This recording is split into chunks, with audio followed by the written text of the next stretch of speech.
certainly it's going to live on for decades and decades to come. Now, we've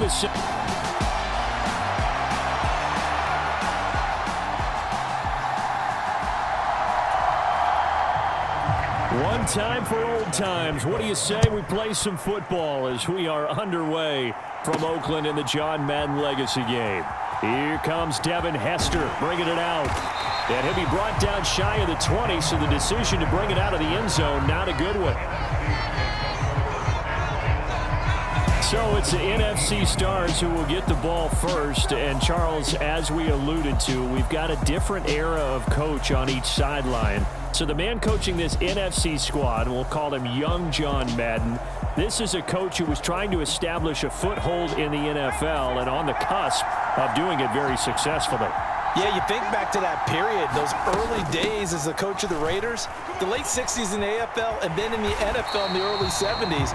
Coach was a guy who was ahead of his time. The Raiders were one of the first teams to have mini camps, one of the first to film practice, because he wanted to practice coaching as much as he could. And his teams, they were successful right from the start of his head coaching tenure. And he'll be out of bounds near the 30. In fact, right on the 30.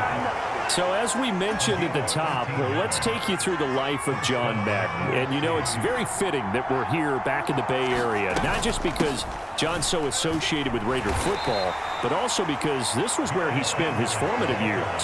Yeah, he grew up over Daly City with his buddy John Robinson, who would also become an NFL head coach. He played his high school ball at Jefferson High, eventually wound up playing tackle at the University of Oregon, and later Cal Poly San Luis Obispo. Played well enough that in 1958, he was a 21st round draft pick of the Philadelphia Eagles. That's right, the draft had 30 rounds then. Now on 3rd and long, they'll look to throw. The first catch of the game for George Kittle. And they work this well upfield across the 45. Boy, a nice play there as they wind up converting on 3rd and 15. But Charles, you mentioned Coach was a 21st round draft pick back in 1958. Was the Philadelphia Eagles who... But unfortunately for John, knee problems, they just continued to dog him. He was hurt in his first training camp, actually never saw the field as a player in the NFL, but it was still during his time with the Eagles. You and I were talking about this before going on air, that you could start to see the light bulb going on for what his career path might entail. And it went on in a big way, didn't it? Because while he was rehabbing his knee, he started to spend a lot of time breaking down film with the Eagles, with quarterback Norm Van Brocklin, the future Hall of Famer and future head coach in the NFL. Remember, Van Brocklin coached with the Falcons. He coached with the Vikings. And was there during that time. I think Coach Madden realized his love of football and love for teaching, combining all that together, and that meant being a football coach. So in 1960, began his coaching career at a small college south of San Luis Obispo called Allen Hancock, and then later at San Diego State University under another legendary coach, the guy who could throw it around pretty well, Don Coryell. That winds up being a 4-yard loss and leads to 4th down. So we're through one at the Coliseum in Oakland. 0-0 our score. This is the John Madden Legacy game on EA Sports. Wisnowski on to punt as he sends this one away. 36 yards on the punt with no return. And the AFC will take over 1st and 10. So, Charles, as mentioned, we've got another Coach Madden over here on the AFC sideline. Of course, his Raiders, members of the AFC West. So this is a conference he battled in for his entire career. And you think about the landscape of the NFL as he was getting into the back half of his tenure. It was a golden era for coaches. You had Don Shula, Tom Landry, Chuck Noll, Bud Grant. But it was John Madden who had the best winning percentage of them all, CD. 759, the best ever. Brandon, it's hard to believe he could be so successful in the conference with all those great teams. The Steelers won 4 Super Bowls. The Dolphins won 2 and were a mainstay in the playoffs. The Colts were tough. The Broncos came on late and went to a Super Bowl themselves. But against Hall of Fame coaches, John Madden's record, 36, 16, and 2. That's pretty incredible. His Raiders were a factor each and every year. So after the run for no gain, here's 2nd and 10. Now a first carry for their fullback. And here's another tackle made at the line. So they're converging well on the football now. Charles, you know, it was in the early 1960s that a young John Madden made the acquaintance of the owner of the Oakland Raiders, one Al Davis, of course, and the two, they really bonded, would become one of the best owner-coach duos in NFL history. And to take it a step further, Al Davis became someone who John referred to as his best friend. Yeah, 1967, Brandon, Al Davis hired Coach Madden to be a linebackers coach. Remember, this was still the AFL at that point. We had not merged totally with the NFL. And Coach Madden, he paid dividends almost immediately. Helped the Raiders win the AFL title in 1968. And that meant a date with the Green Bay Packers in what was now known as Super Bowl II. But by 1969, at the age of 32, just 32, Brandon, John Madden assumed the mantle of head coach of the Oakland Raiders. And what a ride he, the Raiders, in the NFL were about to go on. That punt was near perfection as it checked up inside the 5-yard line. You never know where these things are going to go, do you? No, what was it? You got a John Heisman quote about that, yeah, right? He said the football is roughly a prolate spheroid, which means it's going to bounce funny, and you never know where it's going to end up. And he'll take this across the 25 before going out of bounds.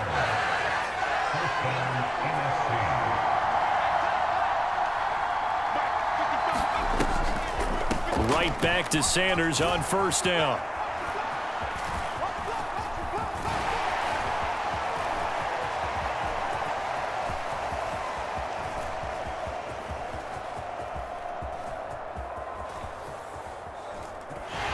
And he's going to lose yardage back to his own 1-yard line. It'll wind up being a huge loss on the play, and that's going to bring up a second and about a mile here. Oh, and he's not going to make it out of the end zone. The push too strong, and that'll be a safety.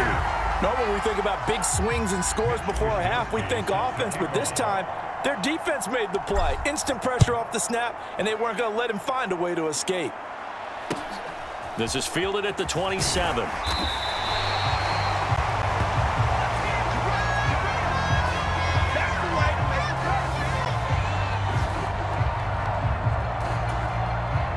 The AFC offense set to take their next drive. And with 7 seconds remaining, not much time to really do anything. They'll indeed try to run it out as they start on the ground. And he'll just push his way forward. Well, coming up in the second half, we'll run through John's post-coaching triumphs. But for now, we present a very special tribute to the man of the hour, narrated by Trey Mosley. The AFC going to get the football first here as we are back underway from Oakland in the John Madden Legacy game. No run back here to begin the half, and we will start at the 25-yard line. The AFC offense heading back out. You know, Charles, Coach really loved to utilize his tight ends in the passing game. You think about Dave Casper, Hall of Famer for those great Raider teams. And I think he saw a lot of Dave Casper in an all-Madden staple, Tony Gonzalez. Tony Gonzalez is the type of tight end I think everyone's looking for. He's a guy that can make some big plays from that tight end position. Let me tell you, you better make sure you have him accounted for on every play. And that's exactly right, because Dave Casper, he could shred defenses down the middle of the field. And that's exactly what Tony Gonzalez did in his entire career. A 14-time Pro Bowl selection. Only Tom Brady has more. There's 6 guys in the 15,000-yard receiving club.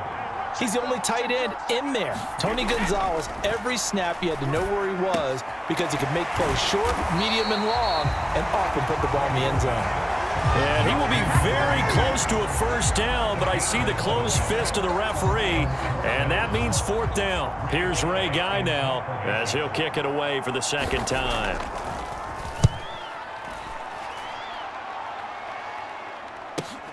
Here's Hester.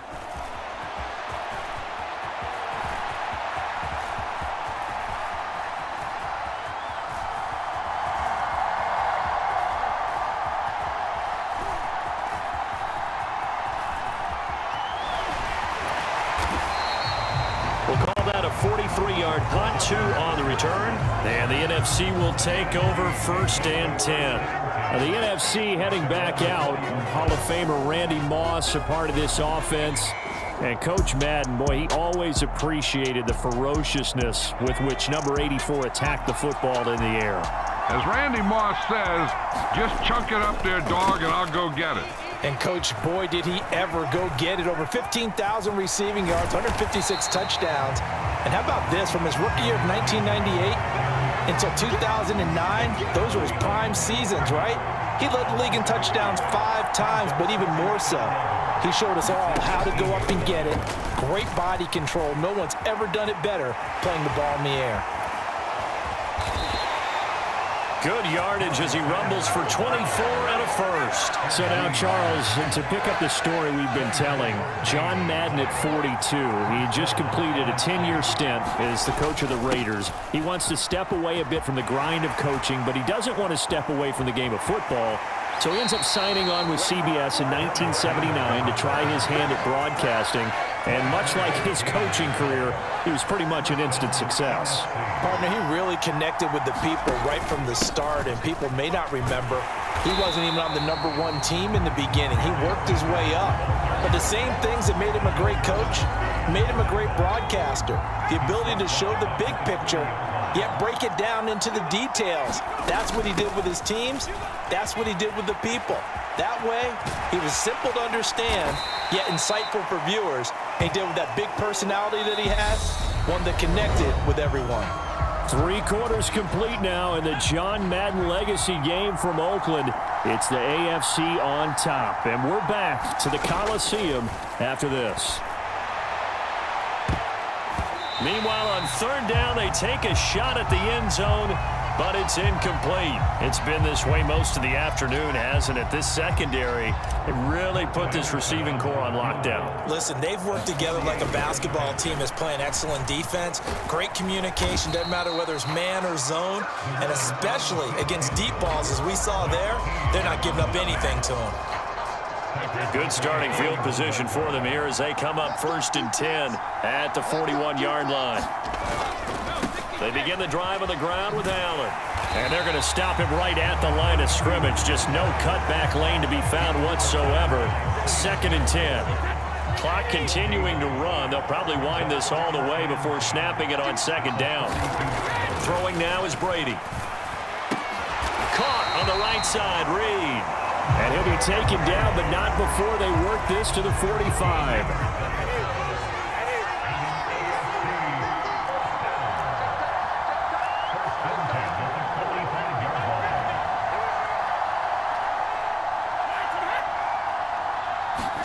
Play action. Now it's Brady. Well, that's complete to the fullback, Ricard.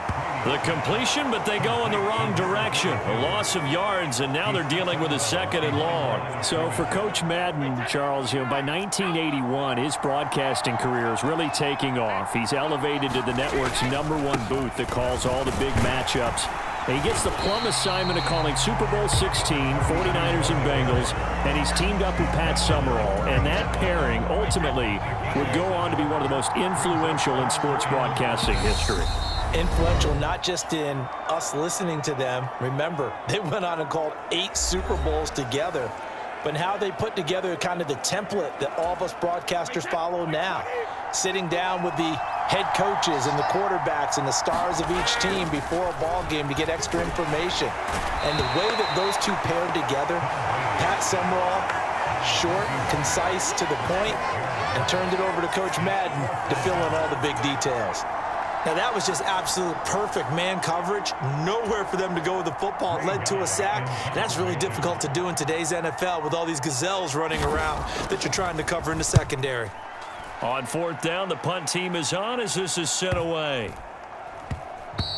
And that one hits a little too close to the goal line, and it continues into the end zone for a touchback. Ready to begin their next drive here, the NFC offense. He's back to throw. Complete to the tight end, Kittle, over the middle of the field. As you mentioned, CD, talking about John Madden, the broadcaster, he called 8 Super Bowls with Pat Summerall, 3 more with Al Michaels later in his career. He spent nearly 3 decades in the booth all told. And not only was he beloved for his mannerisms, we know that, but he was an innovator as well. Yeah, Brandon, you're talking about things like the telestrator, which totally became identified with him, and now it's a staple for all analysts to have in the booth.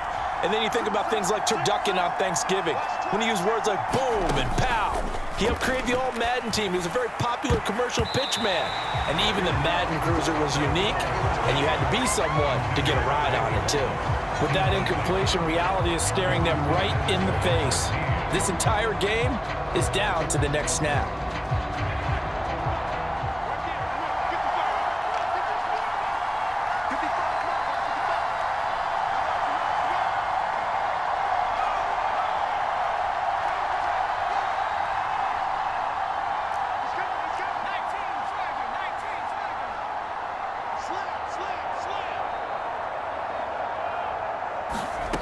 They're going on 4th down. It's Favre. That's to his running back, complete. And he'll be out of bounds across the 30-yard line. They keep the game alive, at least for the moment, as it's a 1st down.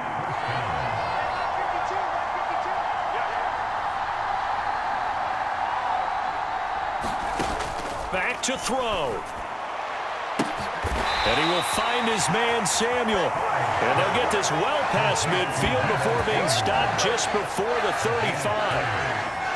So how about that for a chain mover? They're all the way down inside the 40 now for 1st and 10. Sliding out of the pocket. And he can't find anywhere to go with it. And he goes down. It'll be a loss of 7 on the sack, and it brings up 2nd. So what a finish to this ball game, and a win for John's beloved AFC. And for all of us at EA Sports, one final look back as we say,